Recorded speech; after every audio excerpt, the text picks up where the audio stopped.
مولاي صل وسلم دائما أبدا على حبيبك خير الخلق كلهم.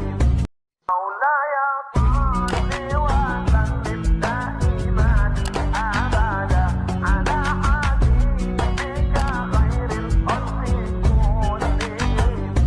مولاي صل وسلم دائما أبدا على حبيبك خير الخلق كلهم. مولاي صل وسلم دائما أبدا على حبيبك خير الخلق كلهم. مولاي صل وسلم دائما أبدا على حبيبك خير الخلق كلهم. مولاي صل وسلم دائما أبدا على حبيبك خير الخلق. Assalamualaikum warahmatullahi wabarakatuh. Bismillahirrahmanirrahim. Alhamdulillahilladzi waffaqa man arada min ibadihi littafaquhi fiddin. Wassalatu wassalamu ala sayyidil anbiya'i wal mursalin wa ala alihi wa ashabihi ajma'in adada ma'lumatika wa midada kalimatika kullama dzakaraka dzakirun wa ghafala an dzikrikal ghafilun.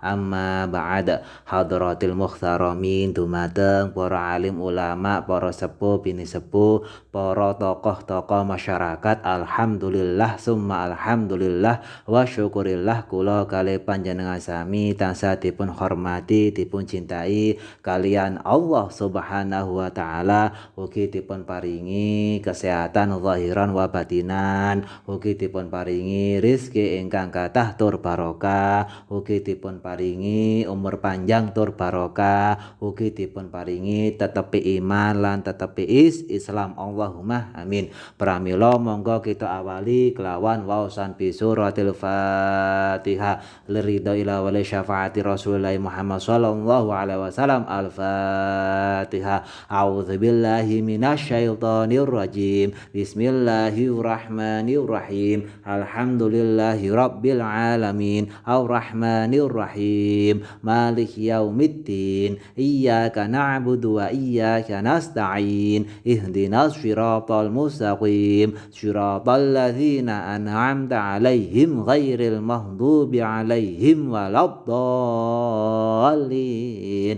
Rabbighfirli wa liwalidayya amin ya rabbal alamin. Maulaya sholli wa sallim daiman abada ala habibika khairil khalqi kullihim. Huwal habibul ladzi turja syafa'atuhu likulli haulim minal ahwali muqtahimi. Ya Rabbi bil Mustafa balligh maqasidana waghfir lana ma madaya wasi'al karami. Bismillahirrahmanirrahim. Subhanakallahumma rabbana la ilma lana illa ma 'allamtana innaka antal alimul hakim wa tub 'alaina innaka antat tawwabur rahim wa taqabbal minna innaka antas sami'ul alim wa 'allimna min ladunka 'ilman nafi'a ya zal jalali wal ikram. Allahumma aftah lana hikmatak wa anshur alaina rahmatak ya zal jalali wal ikram. Bismillahirrahmanirrahim. Monggo ngaji bareng kalian kula Kang Dayat saking kota Sidoarjo. Dados menika ngaji niki ngriwayataken ngisahaken nggih menika beliau Ibnu Hajar teladan anak batu. Bismillahirrahmanirrahim. Kisah itu bermula ketika beliau masih belajar di sebuah madrasah. Beliau terkenal sebagai murid yang rajin namun selalu tertinggal jauh dari teman-temannya. Bahkan sering lupa dengan pelajaran-pelajaran yang telah diajarkan oleh gurunya di sekolah yang membuatnya patah semangat dan frustasi. Beliau pun meminta izin kepada gurunya untuk meninggalkan sekolahnya. Dalam kegundahan hatinya meninggalkan sekolahnya, hujan pun turun dengan sangat lebat, memaksa dirinya untuk berteduh di dalam sebuah gua. Ketika berada di dalam gua, pandangannya tertuju pada sebuah tetesan air yang menetes sedikit demi sedikit jatuh melubangi sebuah batu. Beliau pun bergumam dalam hati, sungguh sebuah keajaiban. Bagaimana mungkin batu itu bisa terlubangi hanya dengan tetesan air? Beliau terus mengamati tetesan air itu dan mengambil sebuah kesimpulan bahwa batu itu berlubang karena tetesan air yang terus menerus. Dari peristiwa itu, seketika beliau tersadar bahwa betapapun kerasnya sesuatu, jika diasah terus menerus maka akan menjadi lunak. Batu yang keras saja bisa terlubangi oleh tetesan air, apalagi kepala saya yang tidak menyerupai kerasnya batu. Jadi kepala saya pasti bisa menyerap segala pelajaran jika dibarengi dengan ketekunan, rajin, dan sabar. Sejak saat itu semangatnya pun kembali tumbuh, lalu beliau kembali ke sekolahnya dan menemui gurunya dan menceritakan peristiwa yang baru saja dialami. Melihat semangat tinggi yang terpancar di jiwa beliau, gurunya pun berkenan menerimanya kembali untuk menjadi murid di sekolah itu.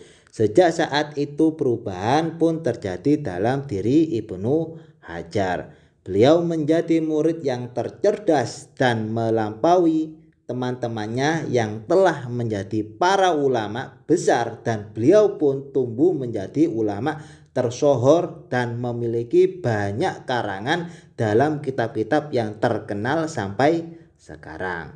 Seperti dituturkan dalam kisah di atas.